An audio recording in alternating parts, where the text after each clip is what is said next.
Welcome back, ladies and gentlemen, to another episode of the Banhammer. That's a lot of bannings.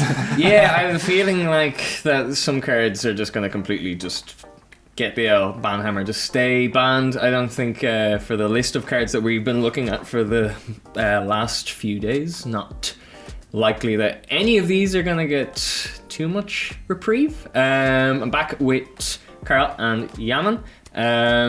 And today we're going to be talking about the banned card Splinter Twin. Ooh, that's a big one. Maybe the most controversial one on the list. Yeah. Really? It's an emotional topic. Emotional for who? Emotional for the viewers or emotional for you? For the guys? viewers. Don't drop this name at like a wedding or something. Oh, You might okay. just You'll tear apart the family. So don't look in the mirror and say it 3 times, otherwise you're going to have a terrible night. Okay, so Splinter Twin. So 2 of any color and then 2 red.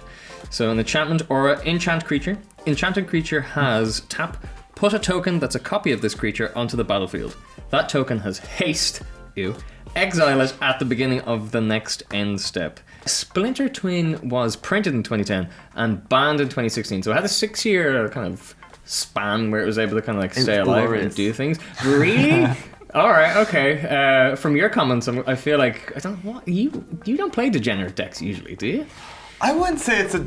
We'll get into it. We'll get into it. Okay, yeah, fine. Yeah, so my initial opinions on this are, I can see how it could be pretty... Like, I mean, I don't know the specific reason it got banned, obviously, but I can see why this could be a problem, right? Why? I'm getting there. Okay. Wait 2 seconds. Patience on you. Yeah, so being able to put a token that's a copy of a creature onto the field, right? So if my understanding of that is right, does it gain its text as well? Yeah, it does. So it gains the effects. Yeah, it does. Right. Okay. Then the fact it doesn't gain the fact that they can tap and put another copy. Yeah. Okay. So it doesn't stack like that. No. Okay. Yeah. But it does gain the effect of the creature. That. Yeah. Okay. Exactly. It's like my knowledge of the card pool is slim, but that already seems like that's a. Think about it. It's a 4 mana enchantment. You have to pay 4 mana for a card that if they kill your card, you lose both. 4 mana is a lot at sorcery speed. Yeah, but with that 4 mana, you basically if you get anything down, that's just hard to get down, or you only get 1 copy of it or whatever, and then it's just now I have another one for less mana, or But it dies it at the also end of has the turn. haste.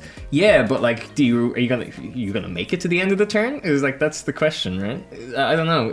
I can see why it would be a problem, but I don't know the specific lines to making it a problem. Do you want to tell us? Somebody want to tell me how to make this a problem? Anyone?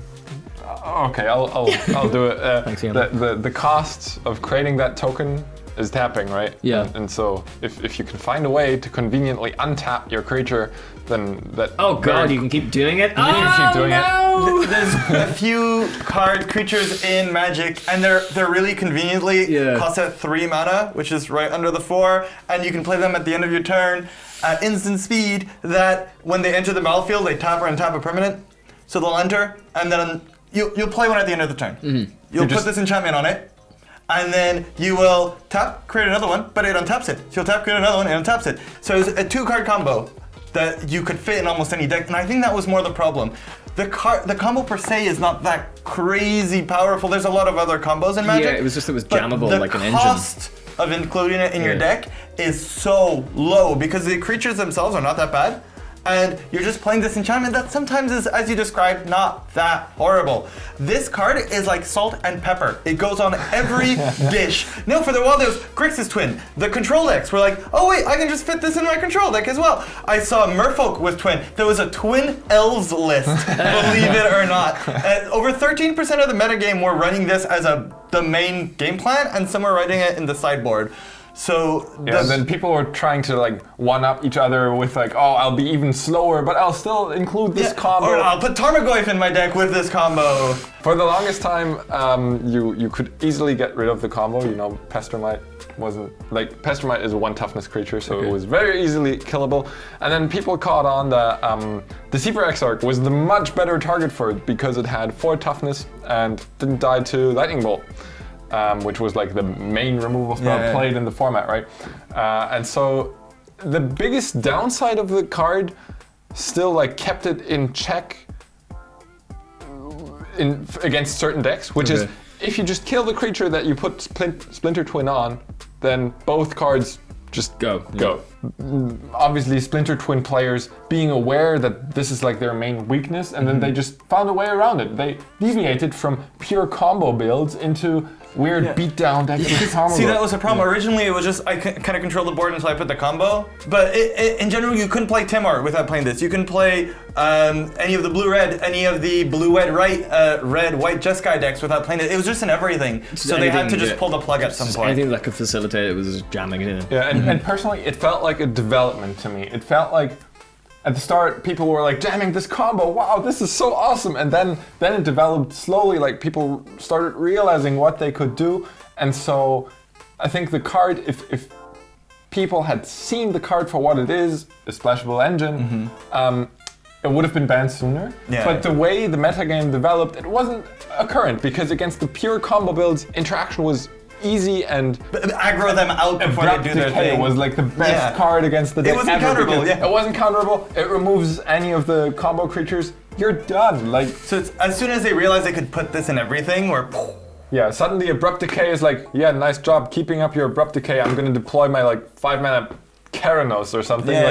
I'll just play a regular game. Screw your Abrupt Decay. Yeah, exactly. So I mean, like, this is clearly still a problem if it's like a splashable engine, right? Like, I mean, how would this affect the current decks in the meta?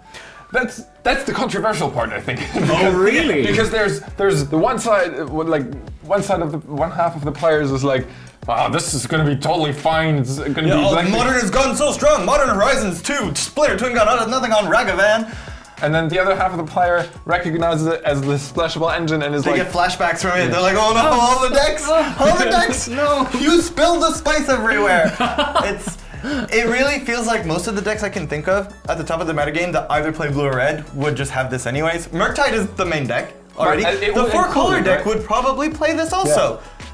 It doesn't lose legendaries, so you wouldn't be able to play on that, but you'd find a way to play it in there. The deck is just kind of biding time. You put it, even as a backup thing, you put it on a Solitude, you put it on a Fury. Yeah. Like, it's good enough. So personally, I won't want to make a statement on what happens if it would get unbanned, just because it's so hard to predict how the metagame would evolve around the top decks, including this engine.